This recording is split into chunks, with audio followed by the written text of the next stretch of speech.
ഒരുപാട് പോലീസ് ഓഫീസർമാർ കാക്കയ്ക്കുള്ളിൽ വിയർത്ത് വിയർത്ത് അവസാനം കീഴടങ്ങിയ ഒരു കേസ്. 1984 ഒരു കൊലപാതക കേസ് 42 വർഷങ്ങൾക്കിപ്പുറം റീഓപ്പൺ ചെയ്യുന്നു. ഇപ്പോൾ ഈ കേസ് തെളിയിക്കാൻ ഇറങ്ങുന്നു എന്ന് പറയുമ്പോൾ ഒരു ഓവർ കോൺഫിഡൻസ് ഫീൽ ചെയ്യുന്നു. പക്ഷെ ഒന്നുണ്ട്, അയാൾ മരിക്കുന്നതിന് തൊട്ടു മുമ്പ് അയാളെ പിടിച്ചാലും കേരള പോലീസിന് ഒരു വലിയ നാണക്കേട് മാറിക്കിട്ടും.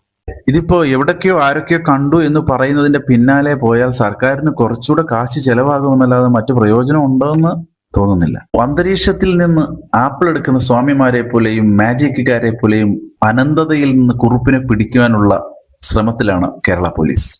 കുറുപ്പ് കൊല ചെയ്ത അതേ കാലയളവിൽ കൊലയ്ക്കും കളവിനുമെല്ലാം ജയിലിലായവർ പുറത്തിറങ്ങി ഉത്തരായനവും കണ്ട് സ്വച്ഛന്ത മരണവും ഏറ്റുവാങ്ങിപ്പോയി. ഇനിയിപ്പോ കുറുപ്പിനെ കൊണ്ടുവന്നാൽ തന്നെ രാമായണവും ഭാഗവതവും ദശമൂലാരിഷ്ടവും ഒക്കെ കൊടുത്തിരുത്തേണ്ടി വരും. കാരണം അത്രയ്ക്ക് പ്രായമായിട്ടുണ്ട്. ഇവിടുന്ന് അന്വേഷണം പുറം നാട്ടിലോട്ട് വിപുലപ്പെടുത്തിയാൽ ചെലവ് പണ്ടത്തെ പോലെയല്ല. എന്നിട്ടും കിട്ടിയില്ലെങ്കിൽ മടക്കി കെട്ടിയത് അഴിക്കാനാണ് ഭാവമെങ്കിൽ ഇനി ജയിക്കണം. കാരണം ഇവിടെയും തോറ്റുപോയാൽ ഇനി കുറുപ്പ് ചരിത്രത്തിന്റെ ഭാഗമാകും. ഒരാൾക്കും പിടിക്കാൻ പറ്റാതായി പോയ വീരൻ എന്ന്. അത് വേണോ?